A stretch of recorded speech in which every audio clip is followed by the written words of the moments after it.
నమస్తే, నేను మధు. లిక్కర్ కుంభకోణంలో ఒక విచిత్రమైన పరిణామం చోటు చేసుకుంది. అది ఏంటి అంటే, ఏదైతే లిక్కర్ స్కామ్ లో ఉన్నటువంటి ఆ డబ్బుని ఏ కార్లలో అయితే తరలించారో ఆ కార్లని కోర్టు ముందు హాజరుపరచడం జరిగింది. ఇంతకు ఎవరివి ఆ కార్లు, ఎన్ని కార్లు ఉన్నాయి? అయితే దీని గురించి మొత్తం ఈరోజు క్లియర్ గా తెలుసుకుందాం. ప్రస్తుతం మనతో పాటు ఉన్నారు సీనియర్ జర్నలిస్ట్ సిఎస్ రావు గారు. వారిని అడిగి మరిన్ని విషయాలను తెలుసుకుందాం. నమస్కారం సార్. సార్, ఈ లిక్కర్ స్కామ్ లో జరిగినటువంటి ఈ పరిణామం చూస్తుంటే నిజంగానే ఈ స్కామ్ చివరి అంశానికి వచ్చినట్టే తెలుస్తుంది.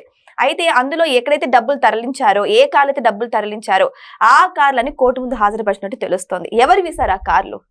సో కార్లు ఎవరివి ఏంటి అని అంటే, మొత్తం ఇన్వెస్టిగేషన్ లో పోలీసులు పొందుపరిచారు.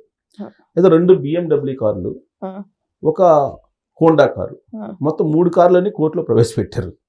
జనరల్ గా లిక్కర్ స్కామ్ పాల్పడినటువంటి నిందితులను ప్రవేశపెడతారు. కానీ జడ్జి ఆదేశం మేరకు కార్లని తీసుకురమ్మంటే కోర్టు పోలీస్ స్టేషన్ లో ఉన్నటువంటి కార్లు, సీజ్ చేసినటువంటి కార్లని కోర్టు ఆవరణలోకి తీసుకొచ్చి కోర్టులో చూపించారు. వాటిని పరిశీలిస్తే BMW కార్లకి డిజైనే మార్చేశారు. లోపల ఎలా డబ్బు కట్టలు దాచుకునేది, ఎలా డబ్బు కట్టలు అరలు సపరేట్ గా షెల్ఫ్లు తయారు చేసి అరలర్లుగా తయారు చేసి లోపలంతా ఆ BMW కార్లకి డిజైన్ మార్చేసి డబ్బులు పెట్టుకునే దానికి అనుకూలంగా చేస్తుందంట ఆ కార్లు. అలాగే హోండా కారు, సిటీ ఏదో హోండా సిటీ కారు, దానికి కూడా లోపలంతా డిజైన్ మార్చేసి డబ్బులు పెట్టుకునేటువంటి అరలతోటి కూడిన బీరువాల మాదిరిగా అరలతోటి కూడుకున్న డిజైన్లు తయారు చేశారంట దాంట్లో. అంటే ఎంత ప్రీ ప్లాన్డ్గా ఈ డబ్బుల్ని తరలించాలి అనేటువంటి ఆలోచన చేసే కార్లను డిజైన్ చేస్తుంటారు. BMW కార్లని, 2 BMW కార్లు, ఒక హోండా సిటీ ఇప్పటి వరకు దొరికినాయి. ఇంకా ఎన్నుండే మనకు తెలియదు సీజ్ చేసినటువంటి కార్లు. ఇప్పుడు ఆ కార్లను చూడాలని చెప్పి జడ్జికి ఆలోచన రావడమే నిజంగా ఆసక్తికరం. తీరా చూసిన తర్వాత, దాంట్లో డిజైన్ చూసిన తర్వాత, ఇంటీరియర్స్ డిజైన్లు అన్ని చూసిన తర్వాత జనరల్ గా ఆశ్చర్యపోతారు కదా ఎవరైనా మామూలు చూస్తే. ఇప్పుడు రెగ్యులర్ గా చేసే వాళ్ళు అయితే ఇది మామూలే అనుకుంటారు. ఇప్పుడు మళ్ళాంటి వాళ్ళు ఏమనుకుంటారు, ఎంత ప్రీ ప్లాన్ గా వీళ్ళు చేశారు అని చెప్పేసి అనుకుంటారు కదా. సో ఈ కార్లు అక్కడ కోర్టులో ప్రదర్శించడం, ఇవన్నీ న్యూస్ చూసిన తర్వాత నాకేమనిపించింది అంటే, అప్పుడు అర్ధరాత్రి పూట వెళ్ళే కార్లు ఏనేమో అని చెప్పి అనిపించింది. ఎందుకంటే అప్పట్లో న్యూస్ వచ్చింది, జగన్మోహన్ రెడ్డి గారు తాడేపల్లి హౌస్ ఉంది కదా, ఆ హౌస్ లో ఒకటి ఇన్ గేటు, ఇంకోటి అవుట్ గేటు ఉంటుంది. ఈ ఒక కారు అర్ధరాత్రి పూట వస్తుందంట, ఎగ్జిట్ లోనే వెళ్తే ఎగ్జిట్ నుంచి బయటకు వెళ్ళిద్దంట. జనరల్ గా ఇన్ గేట్ నుంచి లోపలికి వెళ్ళాలి కదా, అవుట్ గేట్ నుంచి బయట రావాలి. కానీ ఈ కారు అర్ధరాత్రి పూట వెళ్ళేటువంటి కారు రెడ్ కార్ అంట. ఈ కారు ఎగ్జిట్ నుంచి లోపలికి వెళ్ళి ఎగ్జిట్ నుంచే బయటకు వచ్చిందంట ప్రతిరోజు రాత్రి 10-12 గంటలప్పుడు. ఎవరు సెక్యూరిటీ కూడా ఆపరంట. ఆ కారు రాగానే ఇమీడియట్ గా లోపలికి పంపిస్తారంట. అది ఆ కారు సంబంధించి ఒక న్యూస్ పెద్దది వచ్చింది అప్పట్లో, అన్ని పత్రికల్లో ప్రముఖంగా వచ్చింది. అదొకటి గుర్తొచ్చింది. ఇంకా BMW కార్లలో నుంచి డబ్బులు, ఆ పక్కనే తాడేపల్లిలో జగన్మోహన్ రెడ్డి గారి హౌస్ పక్కనే ఒక అపార్ట్మెంట్ ఉందంట. ఈ అపార్ట్మెంట్ పేరు కూడా ఏదో వచ్చింది, న్యూస్ లో రాశారు. మొత్తం అపార్ట్మెంట్ లో మొత్తం ఈ డబ్బులు పేర్చేవాళ్ళు అంట. ఇది ఇన్వెస్టిగేషన్ లో పోలీసులు సిట్టు తేల్చినట్టు అంశం. అపార్ట్మెంట్ లో పేర్చేంత డబ్బు అంటే ఎంత సార్ అసలు? ఈ అపార్ట్మెంట్ మొత్తం దానికోసమే తీసుకున్నారు అనేది వచ్చినటువంటి న్యూస్. సో ఆ అపార్ట్మెంట్ లో అక్కడ దాచి అక్కడి నుంచి వివిధ ప్రాంతాలకు తరలించేవాళ్ళట. లిక్కర్ డబ్బు అంటే ఏంటి, అప్పుడు కరెన్సీ, ఆన్లైన్ పేమెంట్ లేదు కదా. ప్రతిరోజు లక్షలకు కొన్ని వేల కోట్లు వస్తుంది కదా, లక్ష కోట్లు కాకపోయినా కొన్ని వేల కోట్లు అయితే వస్తుంది ప్రతిరోజు. మరి ఆ కరెన్సీ అంతా తీసుకెళ్ళి అక్కడ డంప్ చేసేవాళ్ళు. ఆ డంప్ నుంచి తరలించేవాళ్ళు. ఎక్కడ తరలించేవాళ్ళు? హైదరాబాద్కి, బెంగళూరుకి, లేదంటే వేరే రాష్ట్రాలకు, లేకపోతే ఎక్కడికో తరలించేవాళ్ళు. ఇప్పుడు ఇన్వెస్టిగేషన్ వాళ్ళు చెప్తున్న దాని ప్రకారం అయితే హైదరాబాద్కి, బెంగళూరుకి కొంత తరలించారని చెప్పేసి ఇన్వెస్టిగేషన్ తెలుస్తుంది.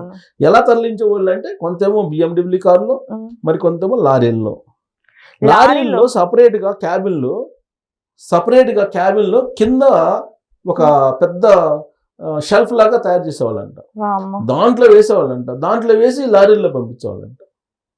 సో ఆ మధ్య కొన్ని కంటైనర్లు ఇష్యూ వచ్చింది.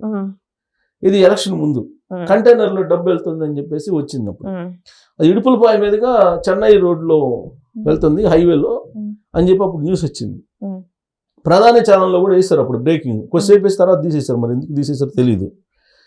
ఆ కంటైనర్లో ఏముందని చెప్పి తెలుసుకునే ప్రయత్నం అప్పుడు జర్నలిస్టులు చేస్తే ఇది నేషనల్కి సంబంధించినటువంటి ఆర్మీ ఆయుధాలు అవి, సో మీకు ఓపెన్ చేసి చూపించకూడదు, మీరు అడగకూడదు అని చెప్పేసి ఆ రోజు జర్నలిస్టులు ఏదో భయపిచ్చేస్తే వదిలిపెట్టారు.